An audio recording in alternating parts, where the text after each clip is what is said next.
Forex major analysis dari kebun saham. Yes, kita mulai dari DXY ya. DXY saat ini membentuk sebuah pola untuk dia lebih turun lagi ya. Dia mungkin perlu akan naik dulu ke 103,6 baru dia akan dibawa turun ke 102.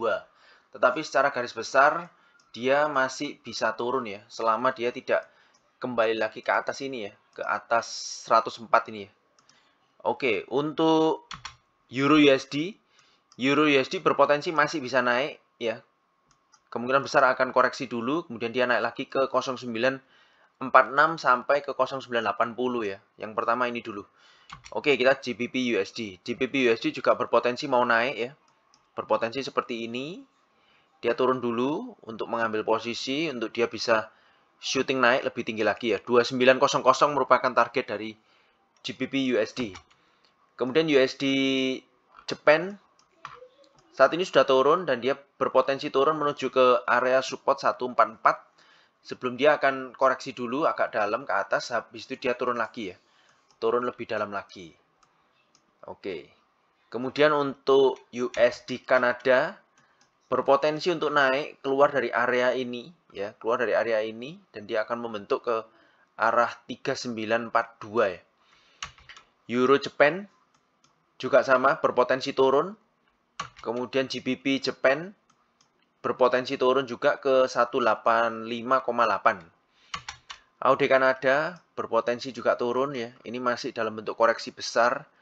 Tapi fokus utamanya masih bisa turun menuju ke 8948 selama dia tidak naik di atas 9081.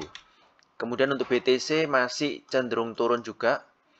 Ya, ini masih dalam bentuk koreksi besar. Kemungkinan kalau dia tidak bisa naik di atas 61K, maka dia akan lanjut turun ke 58 ya, 58,7K.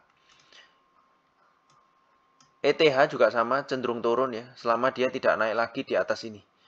Di atas 2,95 ya, atau di atas ini. Ini juga bisa jadi acuan utamanya ya.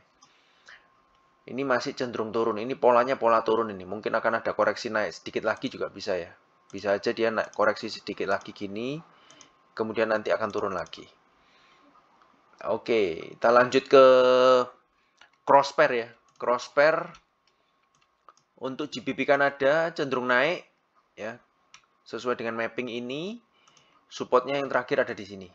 Oke, cenderung naik ke 7823. Lalu untuk Euro New Zealand juga sama, cenderung naik.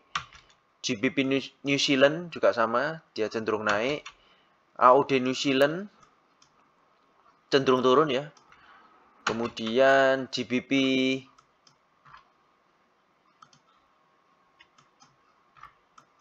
Euro GBP ini akan cenderung turun dulu.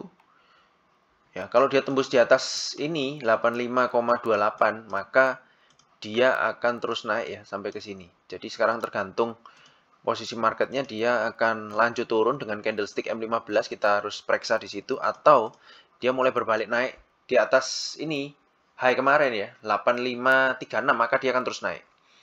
Untuk sementara ini dia mantul di area ini ya, resisten ini. Euro Kanada akan cenderung naik ya. Ini saat ini sudah break di atas resisten ya, resisten. Oke. Kemudian untuk Euro AUD ini cenderung naik saat ini ya. Secara weekly yes, ini masih cenderung naik Euro AUD. Kemudian terakhir di GBP AUD. GBP AUD juga cenderung naik ya. Oke, gunakan M15 sebagai konfirmasi harga. Untuk stop loss resistance juga Anda bisa pakai swing di area M15 maupun di H1. Jadikan swing H1 maupun swing M15 sebagai patokan untuk pasang SL dan juga take profit Anda di area resistance atau support-support yang sudah ditentukan. Oke, thank you very much. Sukses buat kita semua. Berikut sekian dari saya. Thank you, bye-bye.